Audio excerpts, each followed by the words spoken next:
maadvocate apindira, taona lawyer achanisa, lawyer achianalyza mashoko akataurwa panguva iro inatagwirei, achiona kwakunzi mashoko akataura pamusoro pezvigananda ane maimplications akanyanya kuti chenyura kwaakazviita achizviti handisi chigananda ane maimplications akawanda kuti saka General Kozani Chiwenga pavaiti hatidi zvezvigananda panguva inoi, saka iye aifila offended panguva inoi, saka patova nepower shift.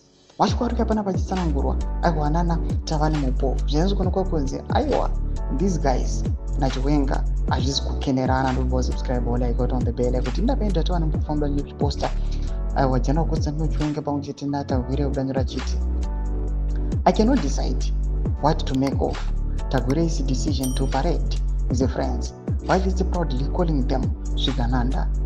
Was it an in your face insult to Chiwenga, who coined the term while he's possibly criticizing the group?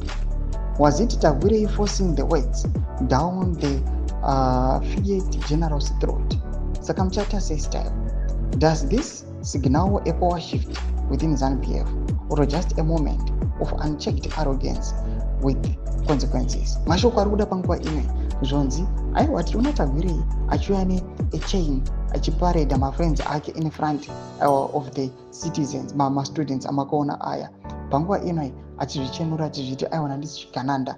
Panguva inoi zvapa aiwa maimplications akasiyana siyana kuti saka imi munoti General Kozani Chiwenga pavaitaura mashoko ekuti chigananda, Chiwenga anakana kumbomenjena zita raTagwire kuti weTagwire uri chigananda, but panguva inoi anouya achibvisa that name kubva kwaari achiti aya munoti chigananda, aya friends angu aya ndozvigananda. Mashoko onyatsokuonekwa kunzi pane nhau dzemapower shifts dzaakuitika panguva inoi. Hatina kuti these guys they are just fighting against each other in front of the people. Zvinyatsokuonekwa kunzi hazina kumira mumushe. Generally they must take action sezvakambotaurwa naBombshell Geza. Tudze mafunguro enyu muri kudii pamusoro pechitiko ichi. Abvina comment section medu mafunguro enyu.